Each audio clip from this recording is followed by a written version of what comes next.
Now, grime as a music force started emerging in inner-city London over a decade ago. It's since spread far and wide across much of the country, and despite being snubbed at the Brit Awards this year, it's making waves internationally. And not before time. Its significance has now been documented in a new book, This Is Grime. In a moment, we'll be hearing from the author and one of the genre's biggest stars, Wretch 3-2. But first, why is 2016 Grime's year?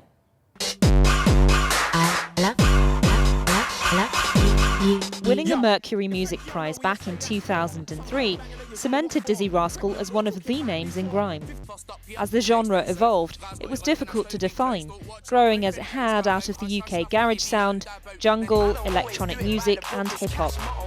Commercial success wasn't quick, but out of the limelight, its influence grew as it spread into cities like Birmingham, Manchester and Bristol, eventually garnering recognition and awards. The MC Big Nasty has talked of a music establishment bias against grime, putting it down to race and taste issues.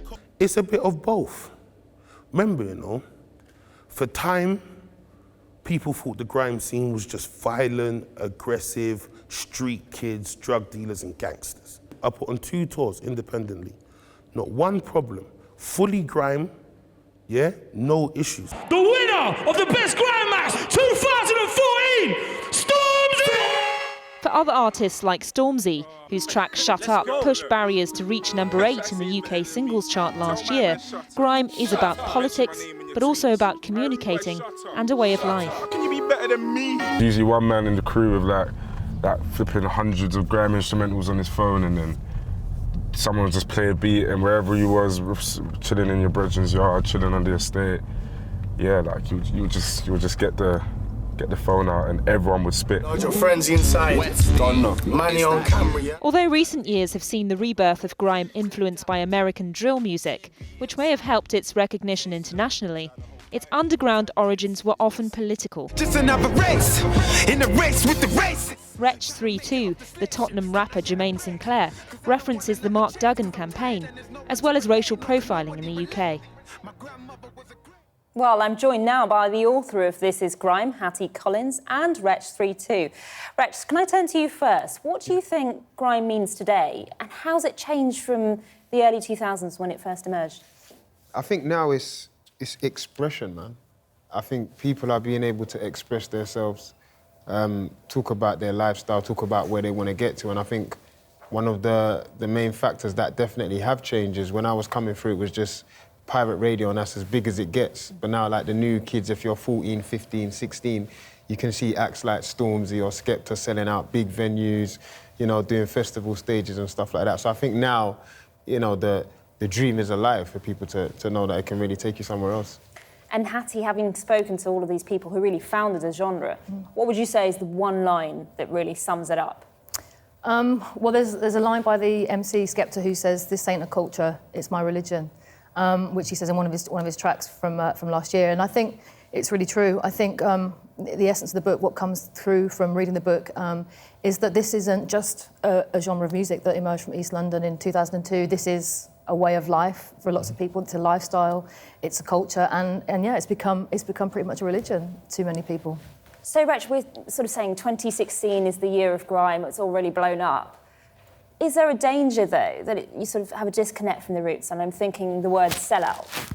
Nah, because I think everyone knows who's genuine to the genre, and everyone's seen everyone's growth. And I think people are now just happy to see that people are getting, top 10 albums and, going to number 1 on iTunes and doing the festivals. I think people are happy to see it in a bigger place because they've been to the venues where it was smaller, there was only 100 capacity, and the dream was to see it, kind of fulfill its potential, and now it is. I think everyone's happy for the artists. So the dream's a reality almost? Yeah.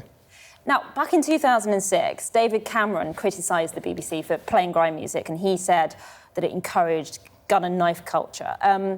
Do you think there was anything valid about that, Hattie? No, I don't. I think lots of the MCs from the grime scene are actually incredible role models, artists like Wretch. They are the people that communicate and explain the situations and the circumstances that they've been born into, and they have been able to overcome those in lots of cases. So people like Wretch, I think, are really great role models. I think politicians should be engaging with artists like Stormzy, Skepta, Wretch, to try and understand and to communicate with younger people better and engage them both in politics and looking at a different way of living, because often these kids are, confined to very, very poor socio-economic situations with little potential, little hope for the future. So I don't think it was correct at all.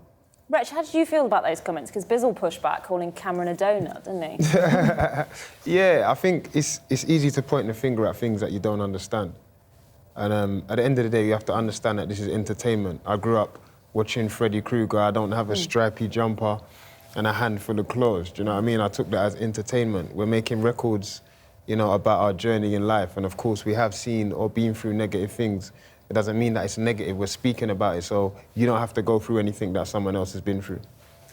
I mean, you're quite politically involved yourself. You recently went on a Black Lives Matter march. Yeah. What do you think are the issues really facing young black people in Britain today?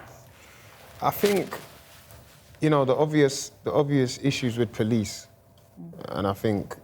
And when you say obvious issues with police, just spell it out. What do you mean exactly? I mean, profiling. Being stopped more than everybody else, like police surrounding estates like Tottenham or Brixton or South London or North London or East London.